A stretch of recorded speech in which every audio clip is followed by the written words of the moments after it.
ಜಿಲ್ಲೆಯಲ್ಲಿ ಬೀದಿ ನಾಯಿಗಳ ಕಾರ್ಯಾಚರಣೆಯನ್ನು ಮಾಡಲಾಗಿದೆ. ಬೀದಿ ನಾಯಿಗಳಿಗೆ ಬ್ರೇಕ್ ಹಾಕೋದಕ್ಕೆ ನಗರಸಭೆ ಈ ರೀತಿಯಾಗಿ ಪ್ರಯತ್ನವನ್ನ ಮಾಡಲಾಗಿದೆ. ಒಂದೇ ತಿಂಗಳಲ್ಲಿ 2 ಮಕ್ಕಳ ಮೇಲೆ ರಕ್ಕಸ ದಾಳಿಯಾಗಿತ್ತು. ಬೀದಿ ನಾಯಿಗಳ ಹಾವಳಿ ಹೆಚ್ಚಾಗಿರುವಂತಹ ಹಿನ್ನೆಲೆಯಲ್ಲಿ ಬೀದಿ ನಾಯಿಗಳಿಗೆ ಬ್ರೇಕ್ ಹಾಕೋದಕ್ಕೆ ನಗರಸಭೆ ಈ ರೀತಿಯಾದಂತಹ ಪ್ರಯತ್ನವನ್ನ ಮಾಡಿದೆ. ಉತ್ತರ ಪ್ರದೇಶ ಮೂಲದ ತಂಡದಿಂದ ಕಾರ್ಯಾಚರಣೆಯನ್ನ ಮಾಡಲಾಗಿದೆ. 6 ತಿಂಗಳಲ್ಲಿ 10ಕ್ಕೂ ಹೆಚ್ಚು ಜನರ ಮೇಲೆ ಡೆಡ್ಲಿ ಅಟ್ಯಾಕ್ ಅನ್ನ ನಡೆಸಿದ್ವು. ಬೆಟಗೇರಿ ಭಾಗದಲ್ಲಿ ಬೀದಿ ನಾಯಿಗಳ ಕಾರ್ಯಾಚರಣೆಯನ್ನ ಮಾಡಲಾಗಿದೆ. ಗದಗ, ಬೆಟಗೇರಿ, ಅವಳಿ ನಗರದಲ್ಲಿ ಭಯದ ವಾತಾವರಣ ಸೃಷ್ಟಿಯಾಗಿತ್ತು ಬೀದಿ ನಾಯಿಗಳಿಂದ. ಆದರೂ ಕೂಡ ನಗರಸಭೆಯ ಆಡಳಿತ ಕಣ್ಮುಚ್ಚಿ ಕುಳಿತಿತ್ತು.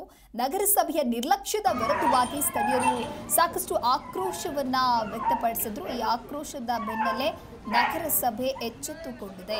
ಅವಳಿ ನಗರದಲ್ಲಿ ಮಕ್ಕಳು, ವೃದ್ಧರ ಮೇಲೆ ನಿರಂತರವಾಗಿ ದಾಳಿ ಆಗ್ತಾ ಇತ್ತು. ಆ ಒಂದು ಹಿನ್ನೆಲೆಯಲ್ಲಿ ಸದ್ಯ ಬೀದಿ ನಾಯಿಗಳ ಹಾವಳಿಗೆ ಬ್ರೇಕ್ ಹಾಕಬೇಕು ಅಂತ ಹೇಳಿ ನಗರಸಭೆ ಯತ್ನಿಸಿ ಬೀದಿ ನಾಯಿಗಳ ಕಾರ್ಯಾಚರಣೆಯನ್ನ ನಡೆಸಿದೆ. ನೀವು ಕೂಡ ದೃಶ್ಯಾವಳಿಯಲ್ಲಿ ಗಮನಿಸ್ತಾ ಇರಬಹುದು. ಈ ಕುರಿತಂತೆ ಮಾತನಾಡೋದಕ್ಕೆ ಪುರಸಭೆಯ ಅಧಿಕಾರಿ ಆನಂದ್ ಸಂಪರ್ಕದಲ್ಲಿದ್ದಾರೆ. ನಮಸ್ಕಾರ ಸರ್. ಹಲೋ, ನಮಸ್ಕಾರ ಸರ್. ಧ್ವನಿ ಕೇಳಿಸ್ತಿದ್ಯಾ? ಕೇಳಿಸ್ತಾ ಇದೆ ಮೇಡಮ್. ನಮಸ್ಕಾರ ಸರ್. ಅಂದ್ರೆ ಗದಗ ಜಿಲ್ಲೆಯಲ್ಲಿ ಈಗಾಗಲೇ ಸಾಕಷ್ಟು ಜನ ಹೇಳ್ತಾ ಇದ್ರು ಡೆಡ್ಲಿ ನಾಯಿಗಳ ಅಟ್ಯಾಕ್ ನಿಂದ ಸಾಕಷ್ಟು ಜನರಿಗೆ ತೊಂದರೆ ಆಗ್ತಾ ಇತ್ತು.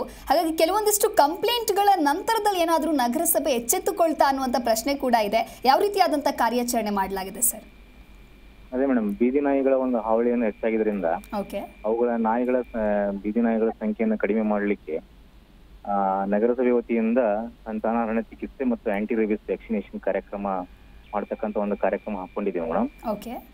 ನಿನ್ನೆಯಿಂದ ಕಾರ್ಯಾಚರಣೆ ಪ್ರಾರಂಭ ಮಾಡಿದ್ದೀವಿ. ಈಗ ಆಲ್ರೆಡಿ 1ನೇ ಹಂತದಲ್ಲಿ ನಾವು 485 ಬೀದಿ ನಾಯಿಗಳ ಒಂದು ABC ARV ಕಾರ್ಯಕ್ರಮ ಮಾಡಿದ್ದು.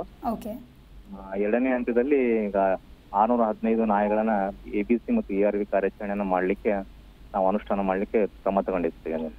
ಓಕೆ, ಸೊ ಈ ಮೂಲಕ ಅಂದ್ರೆ ಈ ನಾಯಿ ಹಾವಳಿಗೆ ಏನಾದರೂ ಬ್ರೇಕ್ ಕಂಪ್ಲೀಟ್ ಆಗಿ ಹಾಕ್ಬೋದಾ ಸರ್? ಹಾ ಮೇಡಮ್, ಅದು ಮಾಡೋದ್ರಿಂದ ಬೀದಿ ನಾಯಿಗಳ ಸಂಖ್ಯೆಯನ್ನು ನಾವು ಕಡಿಮೆ ಮಾಡಬಹುದು. ಓಕೆ, ಅಂದ್ರೆ ಸಾಕಷ್ಟು ಜನರಿಗೆ ಇದರಿಂದ ಬಹಳ ಹೇಳಿ ಸರ್. ಅದರಿಂದ ಸಾರ್ವಜನಿಕರಿಗೆ ಆಗ್ತಕ್ಕಂಥ ಅನಾಹುತಗಳನ್ನ ತಪ್ಪಿಸಬಹುದು. ಓಕೆ, ಅಂದ್ರೆ 6 ತಿಂಗಳಲ್ಲೇನೆ 10ಕ್ಕೂ ಹೆಚ್ಚು ಜನರ ಮೇಲೆ ದಾಳಿಯನ್ನ ನಡೆಸಿದ್ರು. ಆದ್ರೂ ಕೂಡ ಯಾವುದೇ ರೀತಿ ಕ್ರಮವನ್ನ ತೆಗೆದುಕೊಳ್ತಾ ಇರಲಿಲ್ಲ ಅನ್ನುವಂಥ ಒಂದು ಕಂಪ್ಲೇಂಟ್ ಇತ್ತು ಸರ್.